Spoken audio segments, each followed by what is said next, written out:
This episode of the Flush Podcast is brought to you by OnX Hunt, Waltons, Hoxie Native Seeds, HuntFishSD.com, Game Virtual Shooting Simulators, Rufflin Kennels, Black Gold Dog Food, and by the Minnesota Horse and Hunt Club. Today we're talking about a brand new television show that's about to hit the airwaves. Ben Brettingen is my guest today from OnX Hunt. The new television show is called OnX Hunt Gameday. We'll explain how this television show is different and how it will help you become better hunters in the field. There's a big monitor behind us. We're going to break things down just as they will be doing in the television show that's coming soon in the next couple weeks. The first episode is about to air.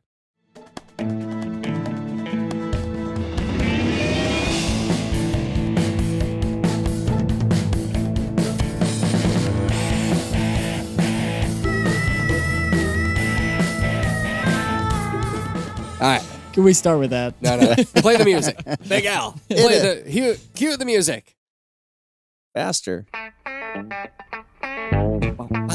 Is this the new theme song for the Flush? It might be. Did you?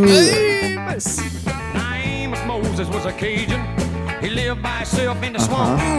He hunted alligator. Nice start to the morning right here. Oh, doesn't that feel good? It Doesn't does. that make you just We don't want wanna- to get copyrighted, though. You Yeah. want to just put the dogs in the box and let's go? I mean, oh my goodness. Speaking of Amos Moses, how is he doing? He is gonna drive me crazy, and he's probably going crazy himself Mm-hmm. because it is June, I think now. Mm-hmm. But the nice thing is, it is going fast. We will be out on the prairie before we know it. I mean, we're at the point now where we're kind of approaching the peak of the hatch. Mhm. And then, all things considered, I feel really, really good about the hatch right now. I mean, the weather, the forecast, it's just a lot of positives all over bird country. Yeah, and I've got to dig into that a little bit more and look at the track, but like I haven't heard anything too catastrophic. Yeah, no major hail, I was going to say there haven't been No- a lot of storms like last year. no heavy rains anywhere that's wiped anything out, nothing cold, Except for in nothing Denver. too hot. I mean, just what? In Denver, they had some golf ball size hail for like a day straight. My buddy was Yeah. there and took a video, and it looked crazy. I'm not concerned with Denver. Well, right Not yeah. so now. worried about Yeah. Denver. They All can- right, my guest here is Ben Brettingen. Amos Moses is one of the finest pointers I've ever walked behind. He is one of your dogs. Big Al is a producer over there. I am Travis Frank, your host once again today on another episode of the Flush Podcast. If you have never listened to our podcast before, I'm sorry. But Ben has been on many, many times. lot. He and I have hunted quite a few different places, and we are currently working on maybe our greatest adventure ever. Oh, yes. We will reveal more about that. But today's episode is not about that epic multi-week journey multi-country journey. multi-country journey. Yes. Oh, I'm so Never excited. been to the Middle East. No. And we still won't be going to the Middle No, East. not yet. Is that So- secret plan you were talking about 3 episodes ago that you didn't want to tell Maybe. anybody? Maybe. Well, I think the more we hunt, right, the more we want to see what else is out there. Right? And we always, after we finish a hunt, we're like, where are we going next, Ben? What are we concocting? Yeah, what are we going to do next? The first episode of the Flush television show, the new season, starts the first week of July. And it's actually going to be our adventure into Montana. Oh. And I'm nice. really, I think it turned out really, really well. It shows just the beauty of big sky country. We did cast and blast out there. You caught bigger fish than I did. So I'll relish that. That doesn't happen. We just maybe threw a couple of screenshots of your catch and then we just kind of skimmed. No, I'm kidding. Photoshop. I'm just kidding. No. I mean, it's got me just jacked up to get back out there on the prairie. And, but yeah, we're in the first week of June and you just got off the water. I just got off the water and it got me thinking. I was driving in this morning. So I get the privilege of testing out some new fishing lures that come out from Rapala and VMC and their new products. And I get to test them for a few months before they are available. So I get next year's models on stuff. And there's this new hair jig, and I asked Matt, I go, when can I start talking about it? He goes, iCast is coming up. in July, and then we'll release it. But there's this new hair jig that I tied it on, and I'm not even kidding you, Ben. I casted it out, and I didn't even use my my forward-facing sonar to locate a fish to cast it at. I just threw the dang thing out, Just like when you were a kid. just like when I was a kid, and I jigged it twice, and a 21-inch walleye ate it. Oh. First cast ever, and I proceeded to just wallop the walleyes and the smallmouth bass and the largemouth bass and northern. Everything wanted to eat it. No bait, and That's fantastic. it's like every time you get something new, it's exciting. But I'm driving in this morning and I'm thinking about how fun it is to test new baits and lures and fooling fish. What is the latest, in the upland world? What is a lure, or not a lure? A lure. I'm sorry, The lure equivalent. a tool that has really changed the way you hunt? I mean, I guess OnX Hunt is obviously the, I was okay. like, are you trying to lead a horse to water here? No. I mean, okay, so that's an obvious one, but that's been out for a while. Mm-hmm. Every year there's new fishing lures that Yep. come out, and there's always a company trying to make new lures. In the hunting world, what do we have that changes the way we hunt, that makes it easier, better, more efficient? I mean, the one thing notably is GPS collars. Like that has fundamentally changed the way that I hunt, that people run dogs. I mean, if you look 25, 30 years ago, you look at a big running dog and it's like, that's a liability, in the grouse woods, for example, right? You can't have a dog that's 150 yards, 200 yards out there. It goes out of bell range and she gone. Right. And sometimes, you think about my dog, how many times she ran off as a puppy. I can't imagine not having a GPS tracker on that dog to know. I don't think she'd be with me today, honestly. I mean, Probably not. I lost her in North Dakota, Montana, Minnesota. Yeah. You pick one. Yeah. I mean, I've seen your dogs leave the range of your GPS capabilities too. So that's why I carry my extra long antenna on. Like, we're going into a different zip code. Let's put this on. Totally. And without the tool, I don't know. I mean, it would just be a completely different experience. I don't know if it'd be very enjoyable. Well, I don't know. And it's like, I think about, is it an enabler? Like, is it a crutch, I guess? It is. Like, totally. Do we have worse dogs because of it? I think we have better because we can control. We have more control over them, right? Yeah. And maybe we don't have as much time invested on the early side of it because we can get away with more and not having to lose it. Whereas That's true. I remember talking to George when Daisy all she wanted to do was just run away from me. She just wanted to, not necessarily run away from me. Yeah, she did. But she just wanted to run. Wanted to hunt. She wanted to hunt. For She wanted to herself. go find. Yeah, exactly. And I remember asking him, when will I know it's okay to take the rope off the lead or whatever it is that I couldn't even let her go to the bathroom outside without a rope. And he goes, you'll know.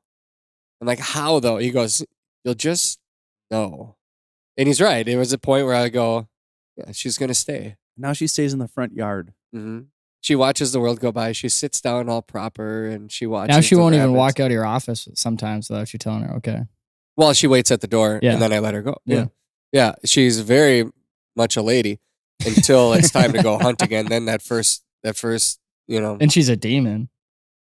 well, she wants to get after it, which is what I want. So, but yeah, I guess cheap GPS is probably, you think of some of these boots, the vests make it more Vests, more comfortable. I'm comfortable. gonna say Like, new shells. that would That's be true. one. Like cartridges, that has done a lot. But I mean, So- it's not like lures where it's like you get this new revolutionary thing that, Mhm. like forward-facing sonar, right? Right. But then baits, it's like there's incremental. You look at all like the urchin bait craze, the koiki bait craze, and bass Right. fishing right now. It's Yep. like it doesn't feel like we get those little incremental game changers at every turn. In the hunting side of Yeah. it. Right. I know. I just think about so many of the lures that I use now. I outfish a live minnow or a live leech, sometimes 5-1 or 10-1 with a artificial lure. And I can catch 100 fish on a single bait without changing it. And You just think of, I don't know. The fishing world is fun to talk about. I live it. You live it. We love it. Hunting will be here soon, but it just, as I'm driving in, I was trying to think, what is the one thing, I think really the OnX app has changed a lot of it. And so over our shoulder here, we've got this monitor, and we use this monitor in the new television show that's about to air starting the first week of July. Yep. So the same time period that The Flush, the new season, airs on the Outdoor Channel, OnX Hunt Gameday is going to air. This is your brainchild. This is your idea, and it's coming to life. We'll see if it turns out well or not. It might not be. It's not my idea. No. What is OnX Hunt Gameday? How did it come to be? What was your thought process here? And then we'll break it down. See, the biggest thing is it's the power of using the app in specific instances, right? It's like I can say, all right, use compass mode. It'll help you. But it's like, how? How does that help me, right? Sure, I can see which direction, but it's like, all right, you look at here. How do I want to get to this corner of the property. Okay, I can go this way. So it's like that situational based knowledge and how to apply.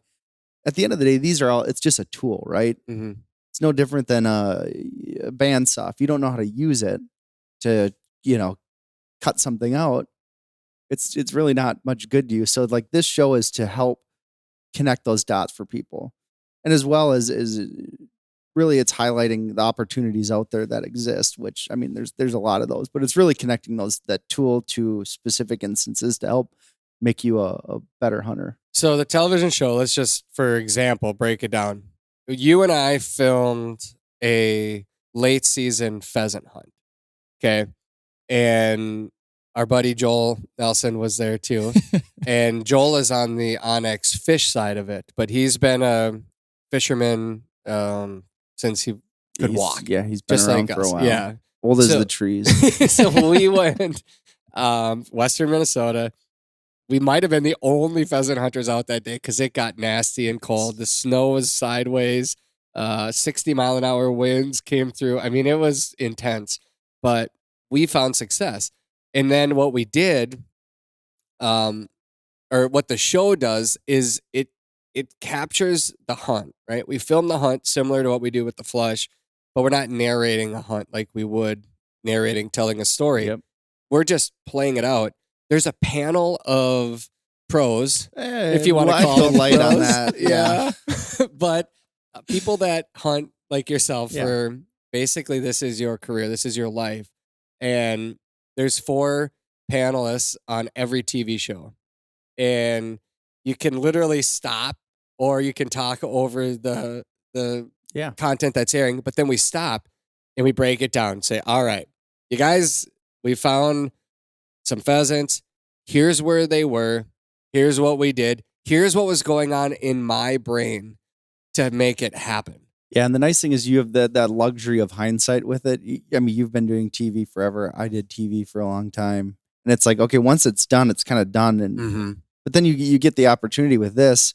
We film them in the fall and then we're doing these panels in the spring, and it's like that opportunity for hindsight and to be able, like, oh man, if I would do this differently, this is what I would have done. And then that's what we can bring to the screen instead of saying, yep, wrapped, we're out of here. Yeah. Yeah. So we actually have footage, aerials of the properties, and say, here's my path. Here's my track on this property. All right, Ben, why did you take this track? Where'd you go? Because you did a grouse hunt in the Northwoods, right? And in my brain, because I was on this panel with you, Ben, why did you end up here? What did you see? And you started to explain things that you saw. Okay, it was a drought. But that summer we had a big storm that came through. All the trees were down. I think the hail, we just weren't seeing the numbers. And so we picked up and moved and went 20 miles or whatever distance you went. And so then we actually broke it down visually. You showed us your trail through the forest, where you ended up finding the birds, what was the difference. And I think ultimately when people watch that, it should get their brains really wrapped around the process to success and the reality of the failure that's involved too, because they might say, oh yeah, when they watch our show, oh, you guys are always getting birds. Right. They're everywhere. But I went out there and they weren't everywhere. Okay, but it took you 4 miles. Right. You know, that's the reality. Here's the trail. And this is where we found him. So if we would have quit any sooner, we would have left empty-handed or, whatever the process might be. And just to spur that analytical thinking, right? And I said it on the panel, but like for you in fishing, like it's always like, why is this here? Why? Okay, there's a rock here, there's weeds there, cast there. No, you missed 2 feet left, right there. Yep. And it's no different than hunting, right? It's there. Those birds. Well, I don't have a bird brain, so I can't exactly say, but it's like a lot of the times they are there for a very specific reason. Mm-hmm. So then you get these 4 guys all talking about it, and then their brains start turning. Okay. It's sort of like bringing a podcast into TV. Mm-hmm. That's what I was going to say. It's kind of like this podcast where you're teaching people. I see a lot of people on, remember how I said I was looking at that Upland forum thing, and a lot of people are like, oh, I went to this place and there were never birds, but then the first guys go there and there's birds. This show, especially watching you guys film it, you can help educate people on what's going through your guys' brains, because I would dare call you guys professionals. At least this is your career. I think paid for it. I guess that's the definition. Ben is probably, and I've hunted with a lot of different hunters, he's probably the most lethal hunter that I know. He's blushing. Do you see it? No, I'm serious. I know. Him. But not only is he a really good shot, he always is in the right spot. He's always where the bird gets up. No, I'm serious. I do. I feel bad sometimes. Yeah, no, he does. He'll say that. I wasn't trying to do that. But he's got cheat codes in real life. So there's certain things. So if somebody's listening right now, there's a monitor behind us. We're going to draw on this monitor, just like if we were breaking down an NFL play in a playbook. That's the essence of the game day, right? We have the capabilities to take this footage, this app, this drone, whatever it might be, overlooking a property, and we can draw on it, and you're going to be able to see. So if you want to go to our YouTube channel right now, this is when you're going to want to watch. This is when you're going to want to watch, because we're going to break down. This is a property that we filmed a pheasant hunt on. This is one of several we went to, but there's a method to the madness of what worked on this. There's also a point, though, where this gets back to the way your brain works, where you always end up in the spot where you're getting a perfect shot. I don't know if it's instinctual. I don't know what is going on in your brain. I can only speak to my brain. And as I'm walking, I see something, and I'm trying to talk to the cameraman. I'm trying to talk to whoever to be aware of what I think might be happening. Sometimes it does. Sometimes it doesn't. Sometimes just me having to talk out loud changes the scenario, as if I was out there by myself, I think I'd be way more successful than I am when we're filming. Yeah.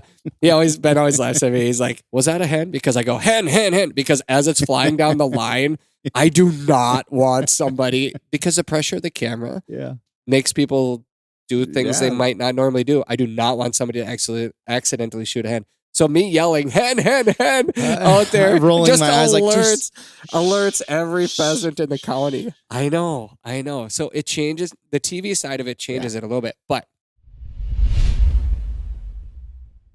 When the hunt is on, your dog's performance matters. Every step, every sprint, every retrieve. It takes stamina, strength, and focus, and that starts with what's in their bowl. Black Gold dog food is crafted for active dogs, delivering the balanced nutrition they need to power through the season and beyond. Because a good diet isn't just fuel for today's hunt, it's the foundation for all-season performance. Visit blackgoldpet.com to learn more and find a retailer near you. Black Gold. Unleash adventure.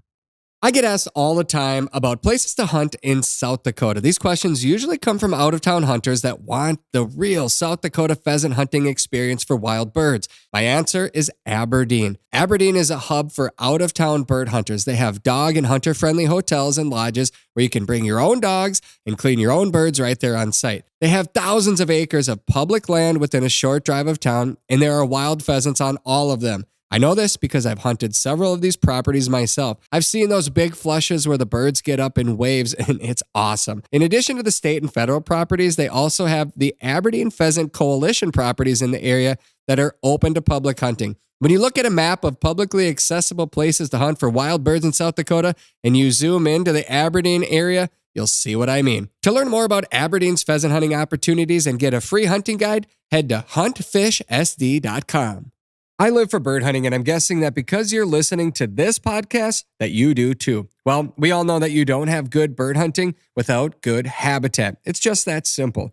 Few people know more about wildlife habitat and how to create it than the hardworking team at Hoxsey Native Seeds.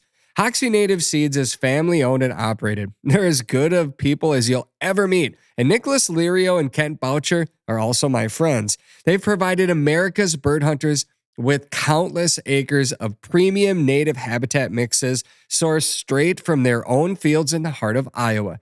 They have seeds for perennial food plots, quail mixes, pheasant mixes, CRP, even dog-friendly seed mixes. They are my go-to source for all wildlife habitat questions, and they can be your source too. To learn more about their native seeds, when and how to plant them, as well as maintain your premium wildlife habitat, head to HoxseyNativeSeeds.com. That's HOKSEY nativeseeds.com.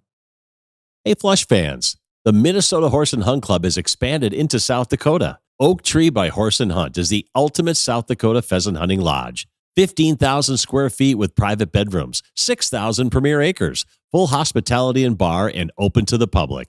2-night, 3-day packages September through March are available. Book your next hunt today. Visit huntoaktree.com. That's huntoaktree.com. Let's do this. This is a property that I hunted with Joel before. I wasn't even there. You weren't even there. I'm curious Okay. to know, like, okay, this is what I would do. I'd be curious what actually happened in real life. Because what is this, like a 320 or 160? This is Or a one. this is I think this is roughly 200 acres here. Okay. So this was mid-December when we were out there hunting. Snow on the ground. Snow on the ground. Snow changes everything, and maybe we should actually change this to a snow setting, but I think we'll just leave it for now. Okay, so we had a south wind. Okay, this is looking north. We started right up here on this we parked here. This that we're looking at on the northeast side of the property is a grove of trees, a couple lines here. It's sort of a shelter belt. There's some sort of like willowy trees here. These are pines that come along here. A pretty obvious area that's going to hold birds when there's a lot of snow. Yeah, thermal cover. And then right in here, this is a thick clump of grass. This is some pretty thick stuff here. And this is early season. This is a lot of blue stem on this area. And one thing, like, hit back up out of there for a second. I mean, delete these? Just delete this right here. Okay. So the one thing that I always tell people, I sound like a broken record, but it's like a complete unlock. It's the darker the color, the thicker the vegetation. You look at all this stuff down here. Yep. See how it's all light colored? Like this is this spot right here. That's going to be super light. Yep. That's going to be super thin. The darker the color, like this, in here and here. Obviously over here. That's another tree row on the top left. But yes, this is thick up here as well. This is all thin up here. And then right in here, these are a couple of thicker patches. Yep, along here. Mm-hmm. This is a ditch that runs through the property. Okay, this ditch right here. There's some thicker spots along. Makes some moisture, right? Yep, we got some moisture in there as well. But December, we had probably 8 inches of snow, and all of this grass was pretty much laid down. It's out of play. Yep. So you can eliminate right now. You can eliminate this. There's going to be some birds in there, and we did see some tracks. Those tracks could have just been us pushing them out of the better cover and running through. We had snow the night before, so everything that we saw when we got there was fresh sign. Now, this right here is a food plot, okay? And there's some corn, some sorghum. There's a mix of different foods in there. And then here's the real kind of obvious line. All right. So this line here. Well, do you remember what this was? This was corn? probably. I mean, we could go and look, but yeah, this was corn, but it was plowed under. Oh, okay. So it was white. Yeah. No habitat for a couple of miles, just more farm fields. Same thing to the west of this tree line.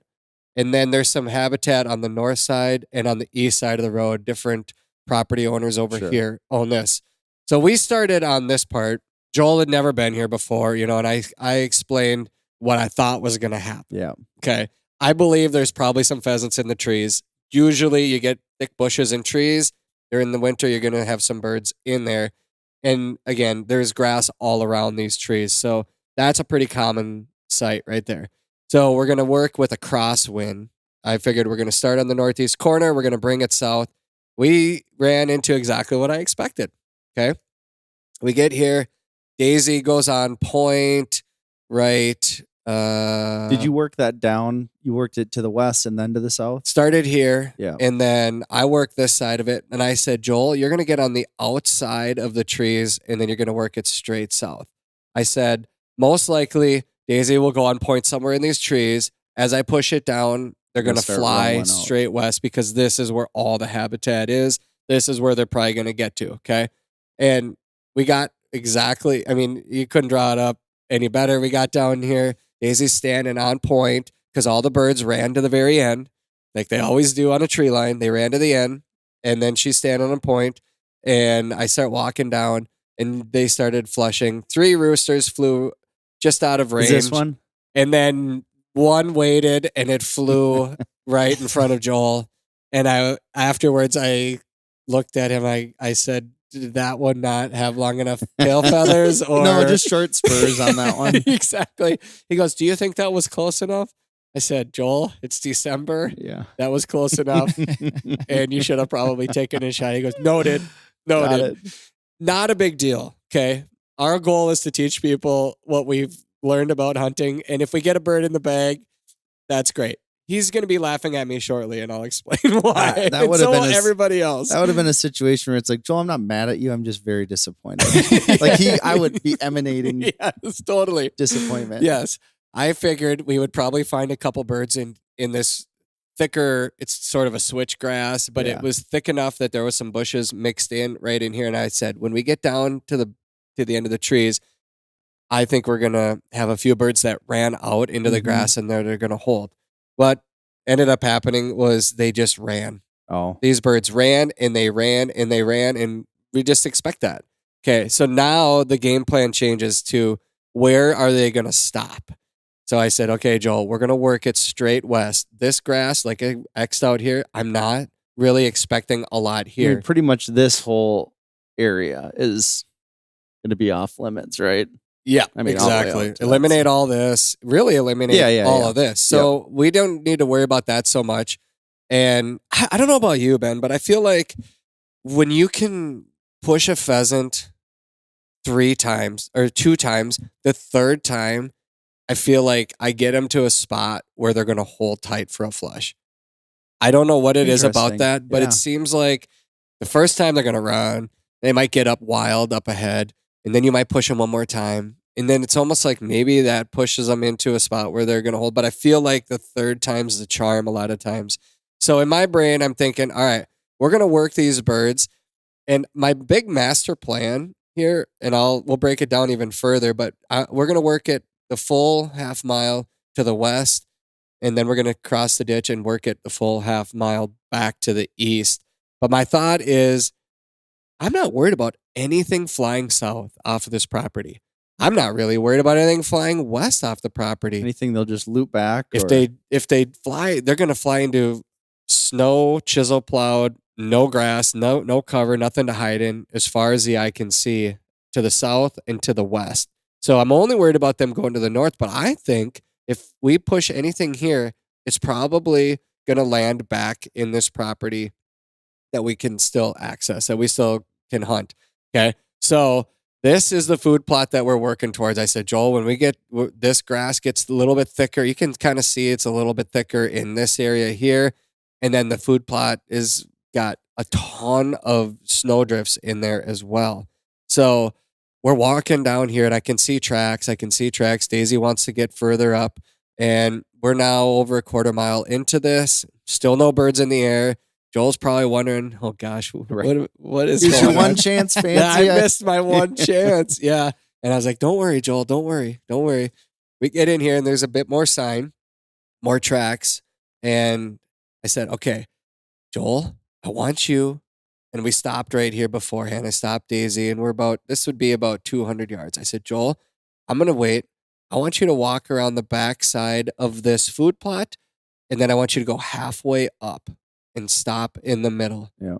I said, don't walk to the end. Now, conventional wisdom would be, we need a poster at the end. I'm going to walk this straight into the wind, coming straight south. Where are they going to, they're not going to fly out the end though. Yeah, exactly. There's nowhere to go. So we get to the food plot. Joel's are on the back side of it. If anything flies here, great. He's going to get a shot. But I approach with Daisy right here. And I get her into the food plot, and she's all birdie. I mean, there's clearly birds in this. We get into the center of the food plot, and I start heading straight south. And there's just so much bird sign in here. And I'm working it straight south to the end. And Joel is right here. And now at this point, he's about 150 yards behind me. I walked right past him, and birds are starting to get out. Birds are starting to get out the end. I'm waiting for that big push at the end. Yeah. I figure if 30 birds get out, 30 pheasants come flying out, I might get a shot at one. Okay. In my brain, they're going to go one of two ways. They're going to fly out like this and come back. Yep. You're going to go that way. Perfect. Or they're going to come like this. I mean, and go again, I back. wasn't there, but my rationale would be here because they've odds are they've ran from over on this side.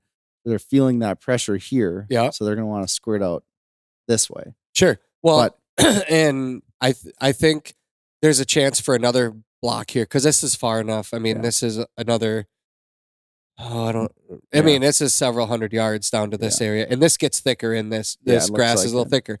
But just to push the food plot, he's thinking, and he told me afterwards, he goes, I thought you were just leaving me out to dry here. But here's what ended up happening. A couple birds flushed here, pheasant or roosters and hens. I took a shot and missed terribly. What a fool. What an absolute fool. First time. First timer here. And more birds keep coming out. They're piling out this way. And it's just a flurry of birds. And they're going because they want to get to this thick cover here, or they're going to loop back around to this, which this ended up being the absolute explosion that you dream about late season hunting, where they all get up. Yeah. But I pushed them out this way. They had two directions to go. I got a shot. He got a shot. He connected on his. And I think his words were something, the trap had been set. Yeah. And I didn't understand it until I pulled the trigger. And we talk about this in the TV show about just changing up the conventional wisdom would be to line up 4 guys and everybody marches single file. But by leaving him there, if he came with me, those birds wouldn't have flushed the way they did. He probably wouldn't have gotten a shot. I don't think. Yeah. I mean, folks, if you're looking at this here, just take a picture of this, and that's all you have to do. This doesn't make sense. That's I was easy. going to say this with all the lines on there. Get rid of some of those lines here for a second. Let's go back a little bit. Back. Okay, so so not a bunch of random school. Yeah. So, but that makes sense because, like, if Joel was working, like a lot of the situations, Joel would just keep edging up here until, like, I like to get in this area. But then, to your point, by doing that, a lot of the times those birds are just gonna all go this way because they feel that pressure here. Yeah, if we're in a line together, it forces them out in the same direction a lot of times. So by doing this, it just changed it. And I wasn't planning at the truck. I didn't have this idea in my head, but looking at the situation, and that's what I want to get into with you a little bit more, Ben, because you're an elite brain on. No, you always end up in the right spot. There are some hunters, and everybody listening or watching right now knows this. There are some hunters that they know and hunt with that always end up in the damn right spot. Yeah. You know what I mean? So in my brain, this made sense to me at the time. Then, Joel connects here. Yeah. I missed on a bird here, right? He should have shot here. Yeah. First 3 opportunities, we've seen probably 35 birds in the air. 25 hens, 10 roosters, roughly something along that line. And now our plan is to keep pushing on. I knew that some probably kept running up here. Some were getting up sort of wild. We had a couple of good points right here. Hen flush off a point. I think we had another hen flush off a point here. A couple of false points that the birds just kept running. Yeah. Saw a couple sneak out. And this is you guys, did you take it down here like that? No, we cut back up here Okay, and we went this direction. gotcha. And my thought was creating another pinch point here because I thought with this being thicker, if we come up against the edge again, this is all white, no grass, chisel plowed farm field, maybe soybeans, maybe corn. I'm not sure what it was. I don't remember. But on the other side of this tree row, Yeah, it's nothing. and the tree row itself these are more like Mature trees. mature. Yep, these aren't pines or anything. So you can see right through them. Yeah. I didn't think anything was going to really hold in there except for under some logs and some grass clumps that did end up holding a couple birds. But then I was going to bring this straight south. Gotcha. And this is a pinch point here because you're into a corner now. Yeah. Where they're going to go. You're creating these pinch points as you walk. Yeah. 2 hunters, 1 dog. You know, I mean, That's a lot of ground I mean, that's a big property to cover.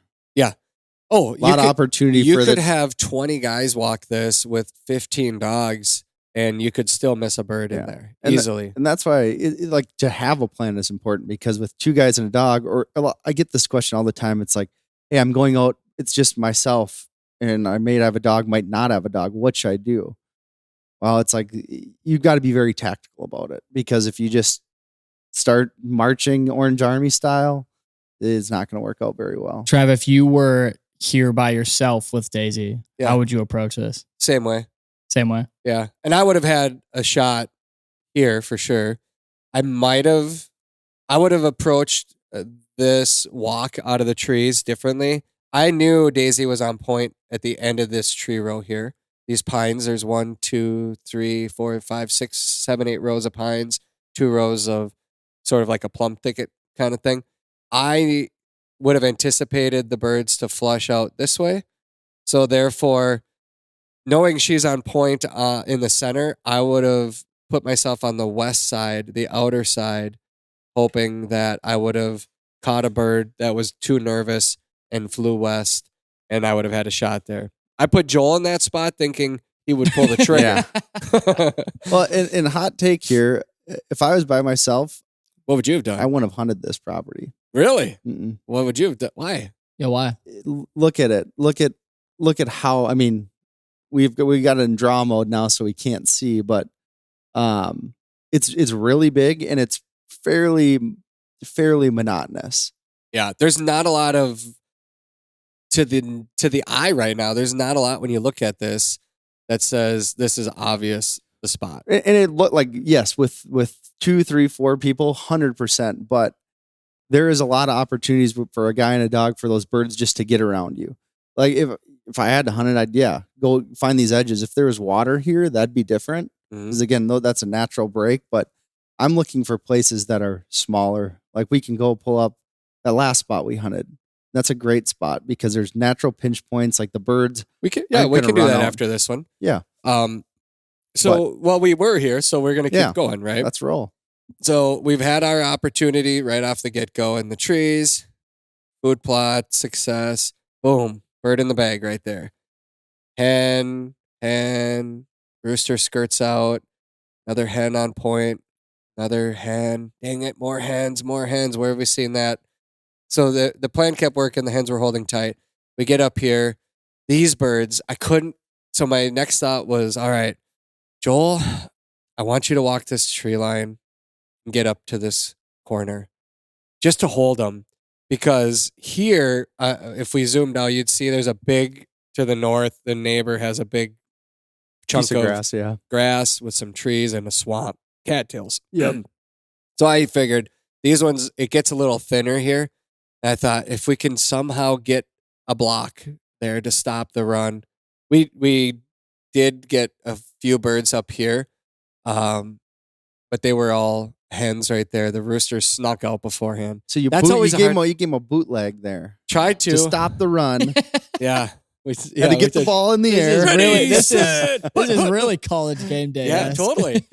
It didn't work, and Yeah. that's the reality. Sometimes What did they do? They skirted out before we could get there to block yeah. them. Did we kept Joel walk seeing through them. the trees or did he walk in the field? No, couldn't. That's the neighbors. Oh, So we gotcha. couldn't go there. So I don't even know. They had a little Actually, Barry Sanders spin move. well, on you I and got think going. actually what ended up happening was this is thicker here. This you can kind of see how it's different color, different shaded. that ended up being an area that I wanted to target. And now that I'm remembering it differently, we came up, this area was thin. So I think we tried to come around this side to get on the north side of it and come down and approach it. But Daisy was already locked up. And it was one of those ones where, when her head is straight down. That was a great pointing. Thank you. Right here. It's like, Dad, they're right there.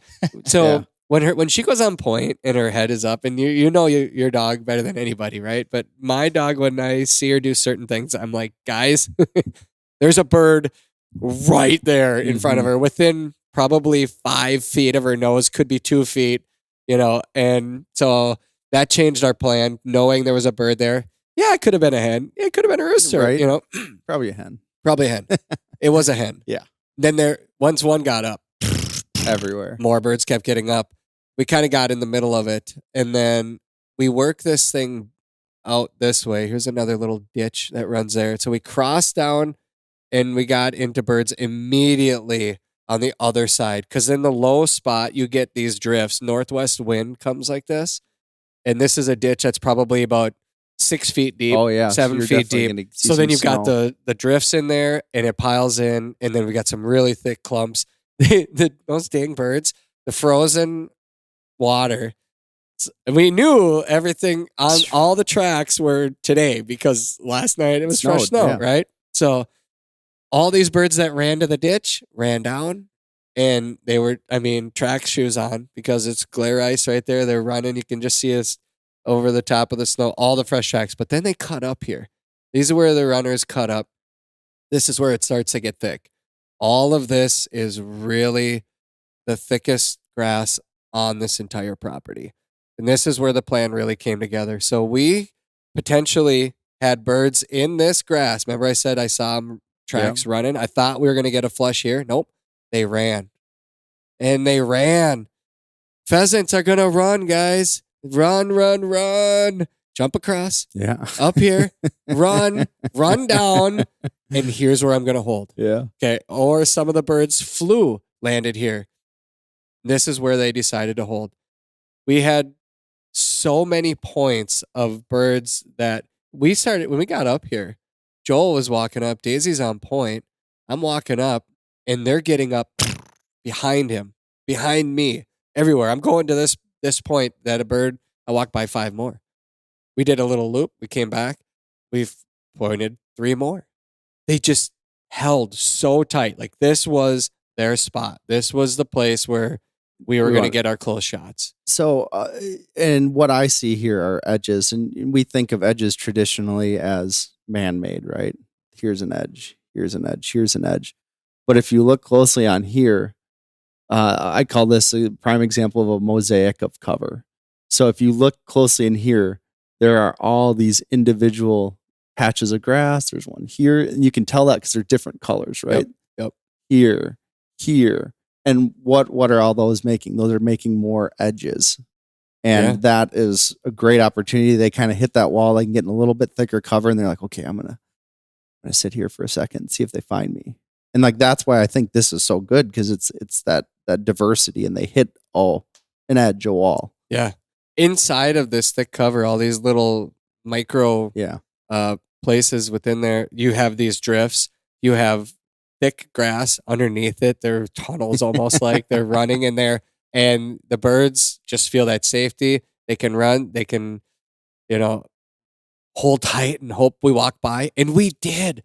We did walk by so many birds that once we got into the middle of them. That looks like a seat. I mean, that's a big area too. That's probably a 40-acre chunk, which is big. Right, exactly. And within there, we spent about an hour and a half. Wow.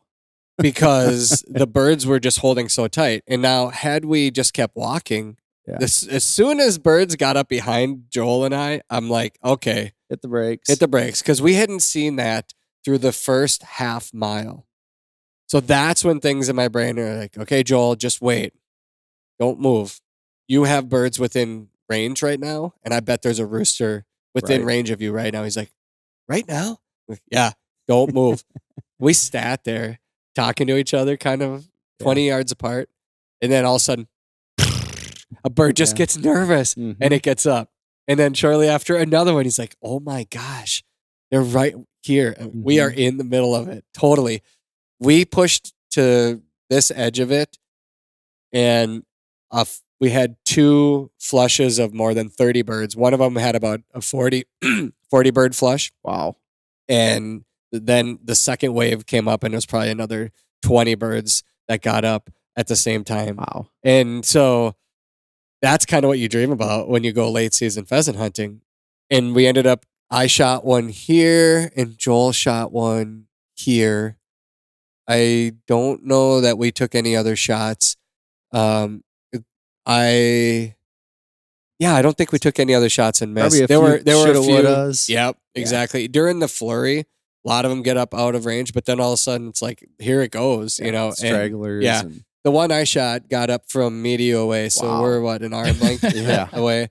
And Joel took one out of the flush that came back over him this direction here, and we had multiple birds after the 50 bird eruption.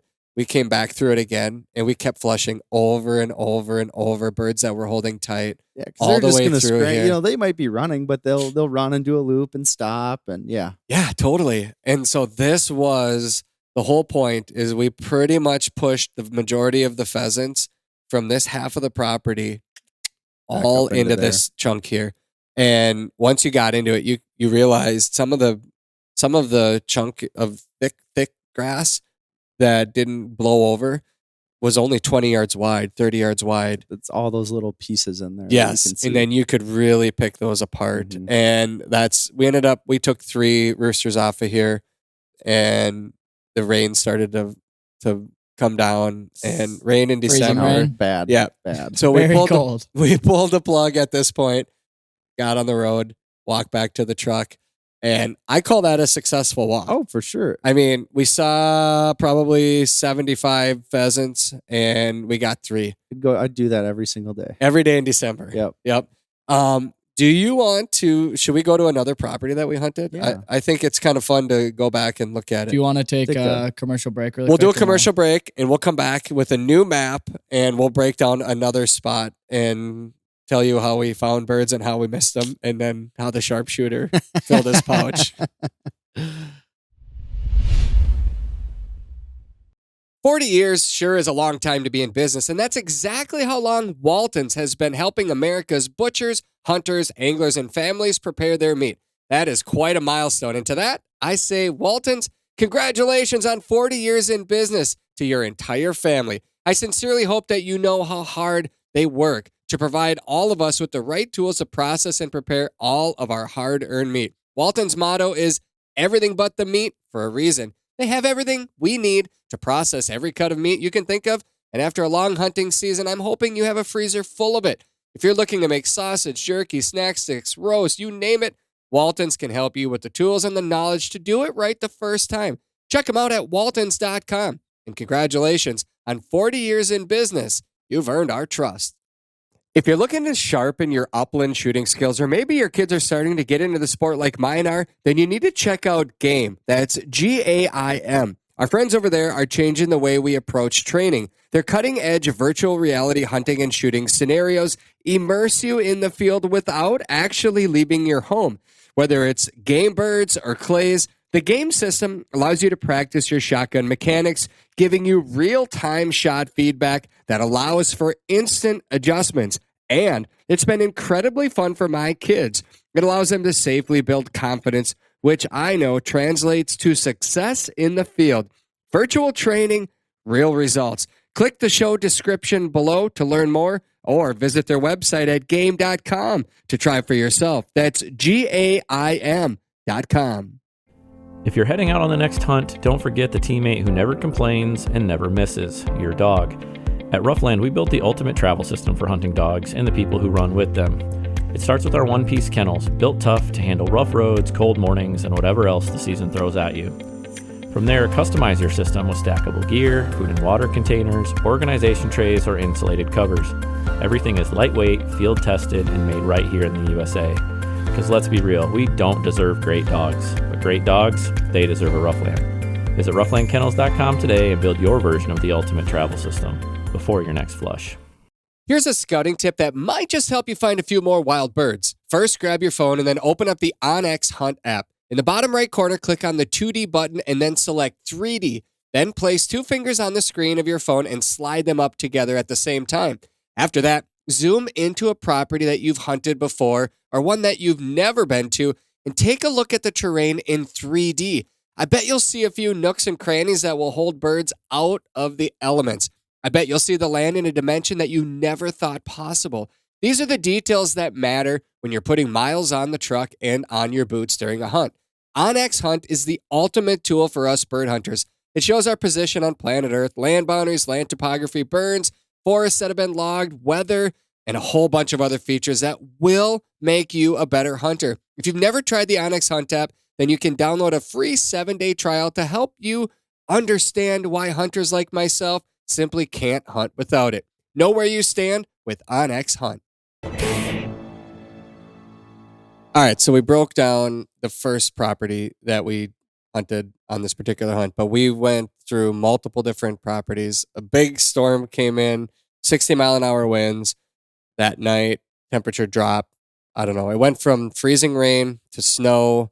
We woke up to, it was probably still blowing 35, gusting. It was one of those days that was hard to get out of the truck. It's like, let's pull up next to each other and like talk through the window. So that first property was probably about a 3 to 4 hour hunt for us. We knew the dogs didn't have it in them to do that long of a run because air temperature was below 0, winds that strong, and wet snow. Yeah, snow, ice. Cold, just small hunts. That was our game plan. Small hunts.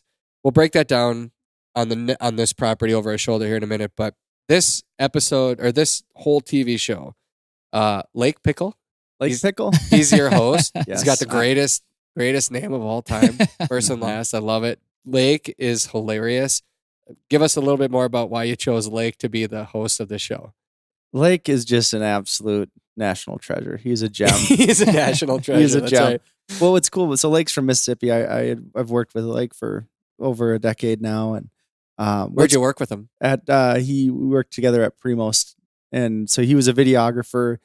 And the cool thing about that is Lake he's a great multi-species hunter. Like he's probably seen 40 elk get shot with a bow, 50 elk, 60. So he elk hunts, he deer hunts. He grew up deer hunting. He's a diehard turkey hunter.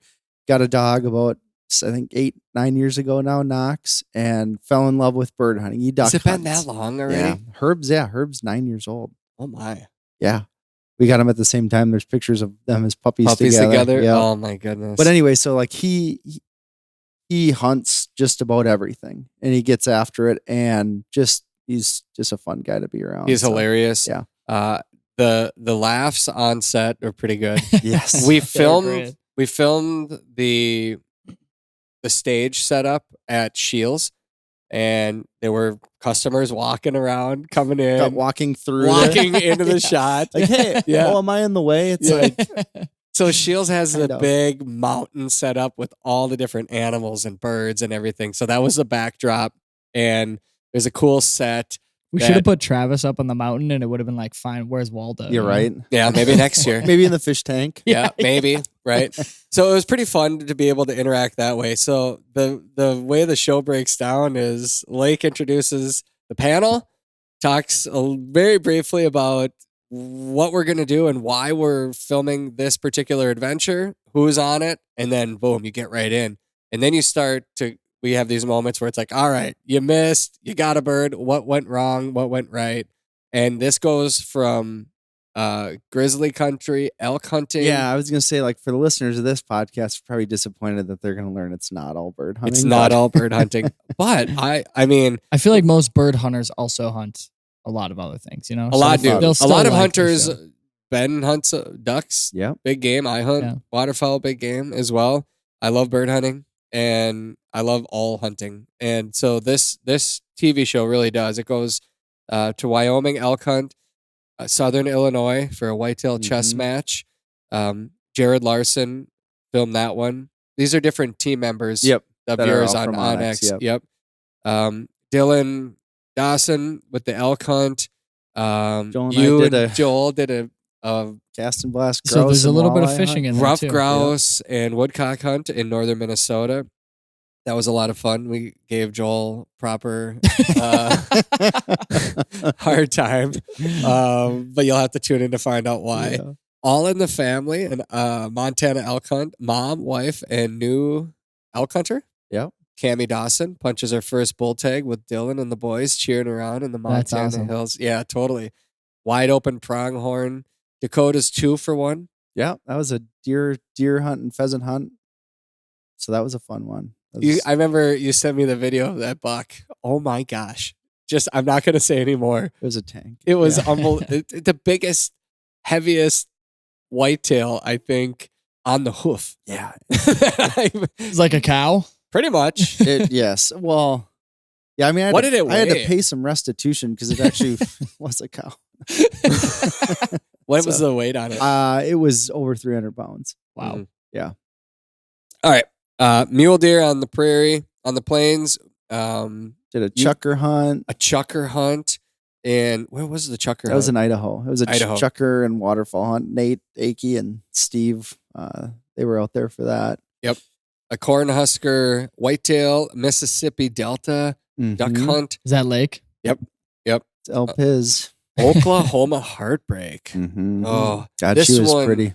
This one is going to be one where if you're a deer hunter, I think every deer It'll hunter resonate. will understand this story. And it's a lesson, but it's also the reality of what it means to hunt Yeah. whitetails with an archery. Roosters on ice. That's the one we're breaking down right now. And then a New Mexico aoudad. Yeah. That'll be different. It's a crazy cool part of New Mexico. I Yeah. mean, just I don't know if I could not do that hunt. That is Why is that? Physically? there's too much fat on the back of my neck when I look up and it hurts, Oh my gosh. hurts my head. Whatever. Each episode, though, the cool part is you get into the Mhm. brains of the hunter after the fact to Yep. really explain, kind of like we just did on this property. It breaks out of the hunt several times throughout the show. We did it in a very long form there. We probably Right. talked for 15 Yeah. minutes, 20 minutes about one walk. We don't break it down for 20 minutes because obviously the full TV show, we just get to the most essential parts of the success and failures of each hunt and Yep. why. You always answer when, where, why, and how. And when you get into the brains with these hunters, you really can see what's turning inside, Mhm. why they did what they did. And I think that's really what separates this TV show from other TV shows out there where it's, hey, we're in the blind today and we're waiting on Big Six, and they'll show you Yeah. some cell phone pictures. They'll kind of talk about what they did on the property. And it's great. I watched those big game hunts my whole Mhm. life, and I still do. But this really helps you understand, why did we put a stand here? How Right. did we stalk to get in range? And in the case of the bird hunts, we break down the trails that we took to get there and where we found Yep. the success and why. So Mhm. let's do it again right All here. right. Why not? This is a walk-in access property that we hunted the second day that we were in western Minnesota. Ben, you want to explain why you picked this spot? Because Yeah. I believe this was your choice as to why we picked it. Now, we just for the sake of people watching, we did cross off the name of a couple of Yeah. Identifiable landmarks. We don't want a hot landmarks. spot here. Yeah, exactly. But this should give you an idea as to what you can do when Yeah. you approach a property. Acreage wise, what are we looking at here? So, I mean, this is small. I mean, essentially, this was in walk-in area. This was essentially what was enrolled in the property here. All the field wasn't. So it was a small property. And when I say like that spot that you had, Travis, that's not something you want to backspace there. Yep. That's not something I would hunt. This is something I would hunt. By yourself. By myself or with fewer people, because this isn't a very big section. There's all, again, talking edges. There's all these edges, something that one guy can cover, because probably across here is what, 300 yards, Yeah, I'd 400 say. yards. Yeah, and then it narrows down here even further, Yeah. 150 yards probably. This is probably 50 yards wide. And- This is a ditch Yep. that's dried up. This is old farm site. Yeah. It was probably a farmhouse, maybe I right think it was right there. here where the driveway Oh, yeah, goes there in we there. go. Yeah, okay. So there was an old house here. Yeah. This is old, mature trees. These down here, this is pine trees. Yep. And that's pretty thick. And these the are river pine bottom, trees. there's a little sloughey area. Yeah, you get some grassy stuff. You get some willows. This is willows down in here. Pretty sparse, actually. Yeah. I think we expected to see thicker cover when we got in here. We thought, I'll tell you what I thought. Yeah. I thought we started here. You can see this. Again, the wind was northwest. Yep, because the front had pushed through. Okay, so we started here on the east side thinking we're going to get birds in these trees because it was so cold and nasty. And windy. It's and like windy. they are going to go. And it's perfect because they're surrounded by food. Yep. This was a kind of a depression in here. So there's trees around there. There's heavy cover. It's like, grass. let's beat feet. Like let's get down there. Yeah. We happened to see a hen right off of the truck. Right off of the truck. And then nothing. And not really any tracks in here, which is kind of post hold for Yep. Did the we leave drifts. Joel up here or not? Yeah, so Joel dropped us off and then Joel went and parked the truck right here. And this is your idea, is we were gonna pinch them, right? So if we thought any birds were in here, we were gonna walk this down. Joel was gonna sneak his way Come from the north. Yep, sneak his way in right here. And if there were any birds in there, they were going to run through there, and Joel was going to be there. And actually, there was a fair amount of birds, that like 5 or 6 that kind of Flew left over from him. that corner. Yeah. Okay. But our main goal we thought was going to be here and along this river stream. It was frozen in here, and it kind of winds through, and then it leaves the property on that side there. But we really didn't have any action at all. No, there was nothing. We ended up we walked down here and we ended up walking through this stuff and then like stopping right here. And it's like, we haven't seen anything. And the worst thing, daylight is short in that time in December. So it's like the worst thing you can do is just make a bad decision after another one, right? It's like, well, we're back here. Let's keep going. And it's like, no, like we're turning around. Yep. We're getting out of here. Yep. Happened to pick up one of the most beautiful herb points I've ever seen. The snow is falling pretty steady at this point. Big flakes. Herb's locked up right here on the ditch bank. Yeah. And it's a rooster. Like you said, one of these guys, like, yeah, he is staring straight down. Replay in your mind that particular bird because the tail feathers were sticking out of the snow. I was walking up and Herb was doing that thing. It's like, okay, this is a hen. Like roosters don't hold like this. And I get up there and I'm looking around and I'm like here to Herb away. And he's 5 not feet. moving. Yeah. I was like, what the heck? A mouse? Looking around and I walk in front of him and I start kicking and a mouse runs out of the grass and runs right between his legs and he went. and then I see the tail feather. Like, I mean, I could have went and grabbed this thing. I see the tail feather coming out and give it a kick and comes out and big old rooster. All I was thinking is like, I can't miss this one. This is about as easy as it gets. And then you by the time you think that thing is like, oh geez, that thing's getting out there a little ways, but yeah, it the was old perfect. sharpshooter, one shot, down it goes. I did have your back though. You did. And I wasn't going to shoot your bird because it was too perfect. I didn't want to take that the from light, you. the snow, the light, falling the snow. Yeah. And I believe the cameraman captured it and Lance slow-moed it, and it was just snow falling and the wings of a bird exploding. It was cool. The snow goes flying as the bird erupts out of the bush or the grass clump. And then we worked our way to the end, and this is a gravel road. Yeah. This is kind of what, I mean, that's pushing it to the very end. And we were just done celebrating that. And we thought maybe there's a chance there could be something. This is all willows here. Yep. And this is a food and it gets source. thick there. It's a low spot. So like this is the creek bed right through here. Mm-hmm. So low, thick cover. Like, and the nice thing is this was all corn too.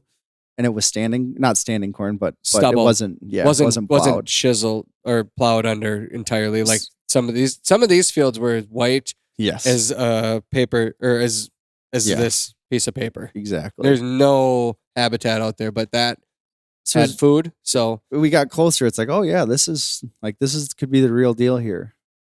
And we had essentially split that thicket. I went to the north side of it, and then you and Joel went to the south side of it. Again, those birds are going to feel that pressure. They're going to start running to the northeast to the end and then start spilling out of there. So I took a little bit longer. You guys got a little bit farther ahead of me. Yep. And I took it around the edge, and it was... They spilt out. They came Right up. up. They kind of knew when they came up. You could see how they got up, and then they pivoted because you were there. Mhm. You got around this edge. Yep. You were on this side of it. So they got up and they flew back this way. Yep. Some of Joel them was spilled here. out this way too. Or actually, No, Joel was was like, here, yeah, right. and I was here, or something like that. We were because this is where spread out a this little was bit. where all that new planting was here. Oh yeah, okay. So And they did come this way. We got one here and one that Yeah. you got right off of there. the flush, yeah. Yep. And So- 7, 8 others probably. Roosters, and there are probably another half dozen hens. Yeah. So there are probably 15 birds in that clump. But that's late season hunting right there. That is like they are concentrated in those areas because it has everything they need. This Early season life is easy, right? Yep. Not Th- so much when it That comes little to December. clump up here. I'm gonna just clear in some of our drawings. This little clump up here. You know, if we had given up and just walked back to the Mhm. vehicle or got on this, I guess this trail, and just walked to the truck, this clump of willows was only 20 yards wide by maybe 40 yards yeah. long. So it was very small. It wasn't something that had just beautiful grasses all around it, Yeah. but it held the birds. It was exactly what they needed. Had we not walked to that corner, which is kind of like always go to the corner, right? exactly. Always go to the very end. That's where this property held. And what we've seen late season pheasants on both of these breakdowns, two completely different style of properties, Mhm. which is why we chose these two. One, a big section cut in half. So we had big grass, you Yep. know, long to roam. walks. Here, it's very small, intimate. One person could do it. Two people, it's in our it's more case. surgical, right? It's Yep. you've gotta like there are hot spots. Yep. You go hit spot to spot to spot. Yep. This one here happened to be a little patch of willows with a bonus bird in the center. Yep. But both properties, the big flush, looked a little different size wise. You know, there's Mhm. not going to be 75 birds in here, No. but You can't shoot 75. you can't shoot 75. December 15th ish, roughly, Yeah. when we film this. I think if you were to tell me we're going to walk this piece, it's going to be an hour walk. We're going to see 18 pheasants, Yep. 7 roosters. We're going to get a shot at 3 of them and put 3 in the bag. I'd say I'll do that 7 days a week. I think again, most for hunters sure. would do the exact same thing. And this is a piece of land that is walk-in access. If you have the walk-in access stamp that the Minnesota DNR sells with your license, you can go in there and hunt that piece just like we did. Yeah, and don't spend all your day trying to find this spot because there are Dozens 100 and of them. dozens. Yeah, exactly. Yep. This is just one random one. Yeah. None of us had ever walked it, Yeah. stepped foot on it. That day we just happened to say, let's try this one. And I think that's the beauty of this type of hunting that we love to do so much, but Mhm. also the beauty of this TV show is You're gonna learn. you're going to learn. You're going to learn a lot. And hopefully you enjoy the people that help break down each episode and what they did to find success just as much as they did trying to put it all together And too. if you want to go to theflush.com, you can buy these beautiful drawings that Travis has got today Look at that. for 3 installments of Yes. $5.99. I think we should do more of these breakdowns Yeah. on properties.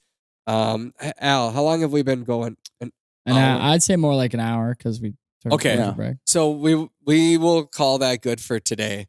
I just think I think we it's could good to do spend more of hours these, talking. Okay, Oh, we yeah. could go into rough grouse country. We could go into sharptail country. We can go yeah. into Maybe Ben will have to be Chucker. your new co-host helping you. I know. Well, he's got a full-time job. I Otherwise, I know. would We'll wrangle have to start him in. paying him commission or something. I would to do wrangle this. him in 7 days a week if I could.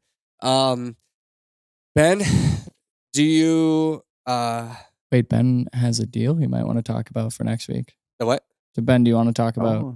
Oh, the Father's Day. Yeah, sale, yeah. Okay. So 30% off OnX. So if you don't have it, if you live under a rock, or if this convinced you that you Yes. have to have it, we're doing a sale For new members, it's DAD30 is the code you can use for our Father's Day sale, 30% off. Dad 30. Yep. That's a pretty dang good deal. 30% off on both the Elite and Premium 2 state. So got it. Yeah. Can I ask if fish, I'll cut this out if it doesn't, but do OnX Fish and OnX Backroads and everything, are they also included in a deal or no? yeah, Fish also has a Father's Day sale. I'm the hunt guy. Yeah. I could cut this out Yeah. if you want me to. But No, you Alright. can go on the website and find the fish deal.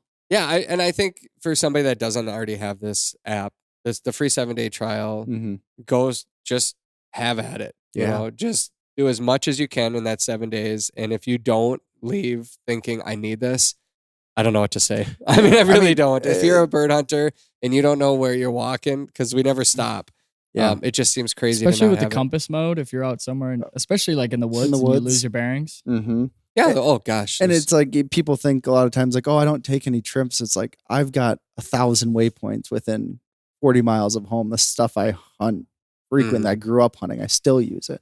What do you look back on your particular app and say this stays? Do you ever delete any waypoints because it just gets too cluttered? What do you keep? What do you delete? Yeah, so I don't delete waypoints. The nice thing is you can hide them. Like I'll put some in folders and hide them, but I've got, I don't know, I think like close to 6,000 waypoints now. How do you differentiate?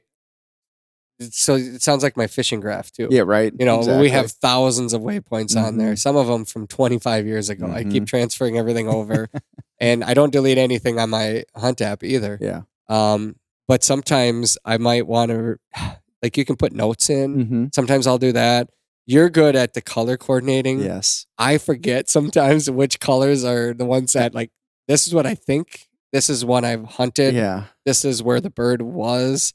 You know, so you can really make sure you know which ones are driving you back to an area. The only thing is I just don't go back to an area that often. I just like it for reference, right? It's like, okay, because I mean, again, of those 6,000 or whatever, there's probably over half of them are spots that I have e-scouted and never hunted. I just go in there and be like, this looks good, I'll mark it. This looks good, this looks good. Yep. And those stay in yellow. I would use those in red because that's what it defaults to. And again, if over half your waypoints are places that you've scouted, it's just more efficient. Yeah. Blue, I'll mark all the spots that I've hunted. Purple are spots that I've confirmed there's birds there. I might not have hunted it. And then white are areas that I've e-scouted that I know that there are going to be birds in here. What about the juice? The spot. juice? Sometimes you're like, this is the mother lode. What color is It that? just gets blue. It's blue. Blue. Everything gets blue. And then conversely, also, if I go to a spot, I hunt it and there's no birds, I'll turn it black because I can't tell you how many times that I've, gone to Montana and I'm looking around for new areas, be like, dang, that spot looks really good. And I get there, it's like, oh yeah, I've been here before. So So now I'll you know leave 'em. not to come back. I won't delete the waypoint. Yeah, I'll just because leave you it black. want to remind yourself, don't come back. Yeah, because then 2 years later, again, I'm e-scouting. It's like, wow, why didn't I have this marked? This is really good. And you show up and Have you ever had any blackouts come back and be like, dang, I was wrong. This thing is now beautiful habitat. I need to come back and hunt it. and to your point, like I don't. There's a few areas where I'll hunt year after year, and like areas of Montana where I haven't been back for 5 years now. So it's like, sure, this area is overgrazed now. Like, could it come back? Yes, but generally it's pretty good. Or it's like, hey, like an area like this pine trees, maybe the birds just for some unknown reason to me, they just don't like that area. Yeah, because we were both stood right there Mm-hmm. and looked at it thinking, huh. I mean, there was no tracks in the snow. nothing. There was grass there that should have held birds. It was thick enough, Yeah. and they just weren't there. And we both were like, well, all right, I guess.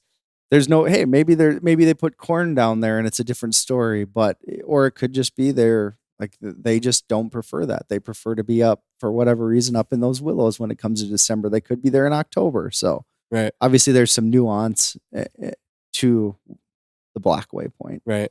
Yeah. It's fun to break this stuff down. I think it's a cool feature to add this to the podcast, Alex. Please let us know if you want us to do more because I think this is a great.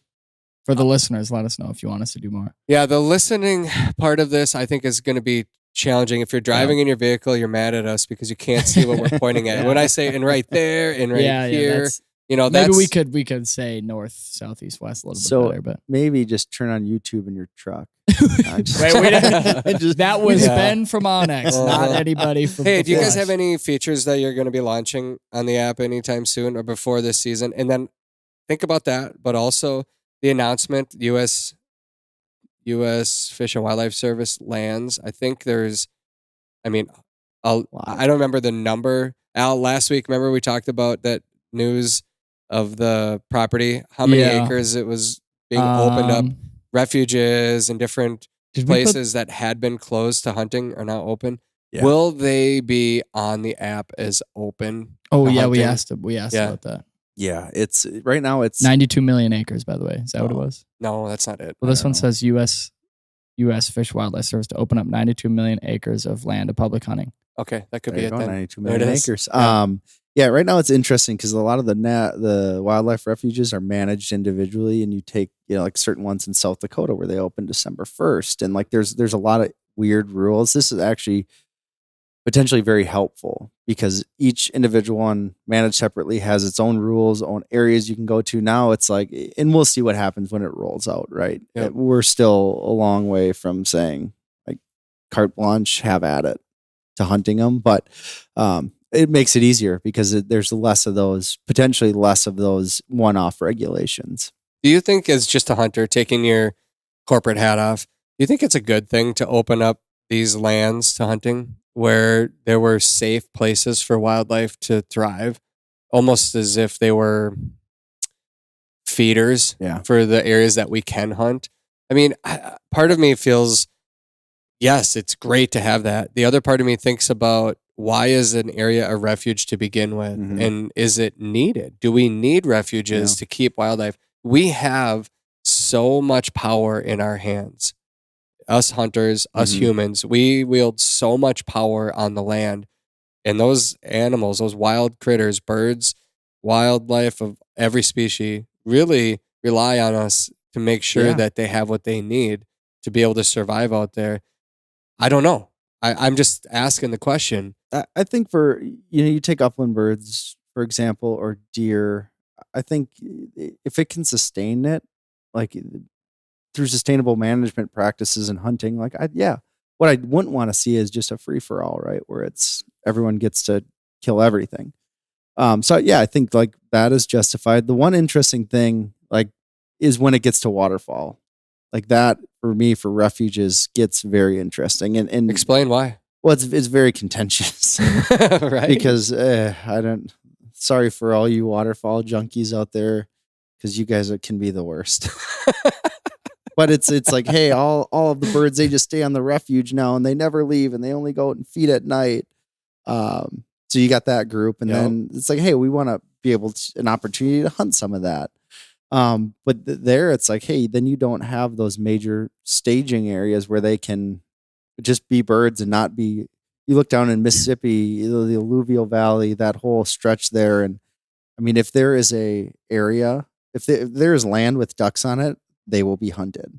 Mm-hmm. So the amount of pressure there, those ducks get so smart. So it's like, I mean, I think it is nice for an area for birds to be birds, and then the idea is that hopefully, they're going off to feed, going off to do these different areas. But I don't know how. I don't want to. I remember when I was very young, there was this property, private land near where we grew up in, and I got permission to deer hunt on this husband and wife, their farmland, and it was next to a 230 acre piece of land that was enrolled into a wildlife sanctuary. Sure. And there was a lady who was totally against hunting, just despised hunters that owned the land. She donated her land to never be hunted again. Mm-hmm. It was always going to remain in this easement that protected it. And I remember talking to somebody complaining about it when I was really young, and he goes, hey, if she didn't put this into protected area, you wouldn't have deer all coming. These other areas. She is giving this whole area life, and everybody benefits from it. Yeah. So well, at least the landowners that but up next that are to it. adjacent to it. Yeah, exactly. But the 40 acres standing alone next to it that I had permission to hunt, or the 100 acres that was mostly ag land with some trees in it, they had the food. They came off our property, and everybody benefited because of the home that they had there, the sanctuary that they were given. Yeah. And so it did make me early in life see a bigger picture. Mm-hmm. And all I wanted to do was just hunt. But I couldn't hunt. I couldn't get access to it. And it drove me nuts. And then I realized, hey, it's a gift. Yeah. So I mean, I think back to learning about the whole big picture early in life, and then seeing we're just opening up everything in the news, maybe wondering what the long-term effects of that could be. There are definitely going to be probably some unforeseen repercussions Mm-hmm. from that. But because there was a reason that 92 million acres were closed off to hunting in the first place. I don't know. I haven't done the research as to why these particular properties have been closed off, but it just put my thinking hat on a little bit to make me wonder.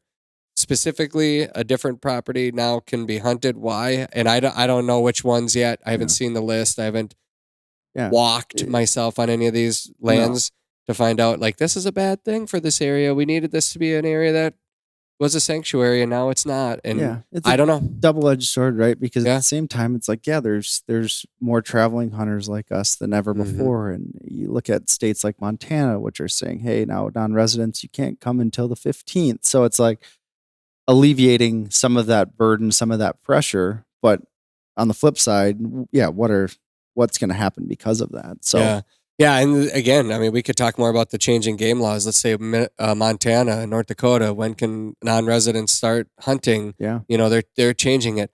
And I mentioned this a couple months ago. People are managing land because of what's being done on it. So remember, and it's a good reminder for us. I'm not going to tell anybody specifically by name, but we have to remember that our actions on a property affect the way that somebody else is going to manage it. For sure. So if you're going to complain about laws that are being changed on the property, just know that those laws were changed because of hunters. Yep. And if you are a hunter out there, you are part of the reason why laws are being changed. Yep. Not saying you did anything wrong, not saying anybody in particular did anything wrong, but managers are trying to manage for wildlife to succeed on properties. Or cattle or whatever, right? It's a bit of like the tragedy of the commons, right? It's like, oh no, I'll just take a little bit and I'll take a little bit. Yeah. And all of a sudden you end up with nothing. If you go out to Montana and you camp out there for 12 days and you shoot a limit every single day, that adds up. Yeah, times that by 5,000, 10,000, 15,000. And now today, laws are changed. Mm-hmm. Yep. In North Dakota, same thing with the electronically posted before, right?